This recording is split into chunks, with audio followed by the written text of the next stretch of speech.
All right, let's go to question number 8. This is from Large Marge sent me.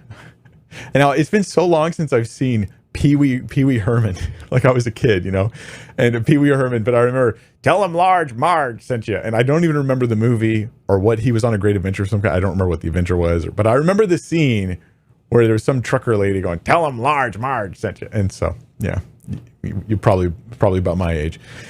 Can you explain the difference between the concepts of perichoresis and modalism? They seem to be very similar ideas on the surface. Thanks so much for your ministry. God is using it greatly. Perichoresis? I mean, I don't know what that is. I just got to be honest with you. You may have overestimated my theological intelligence.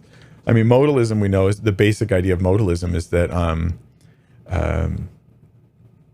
God is not three persons in one, but rather it's more like costumes. Like God wears the costume of the Father, and then he comes and he's wearing the costume of the Son. He's wearing the costume of the Spirit. So that's modalism. Perichoresis, I would have to look into it. I'd be afraid to like just Google it now and give you such an uncareful response. So yeah, forgive me. I may look into that. But I have to admit too, Large Marge sent me, I'm not really a big fan of big theological terms. Now, they're not bad. I'm just not a huge fan of them for the following reasons. Some people are really good at remembering all the terms and what they mean.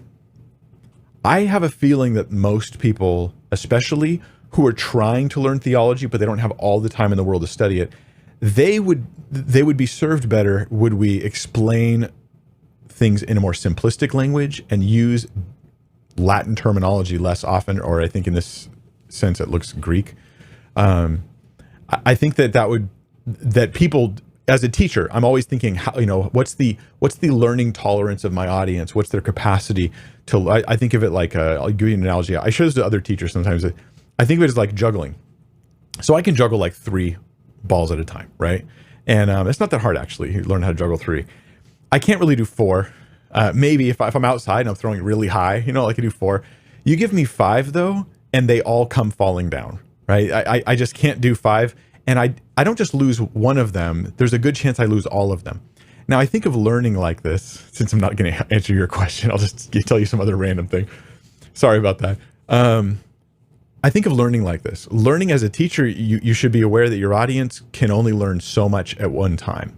And this is different than online. With online, you can pause a video, you can come back later. But in person, in a classroom environment, or on a Sunday morning, there's only so much somebody can absorb.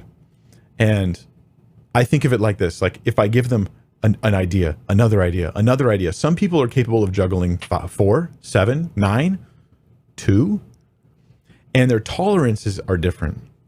You'll always lose somebody, and there'll always be someone saying you didn't give them enough. But I want to find that sweet spot where I give you enough ideas to learn, where you don't drop everything.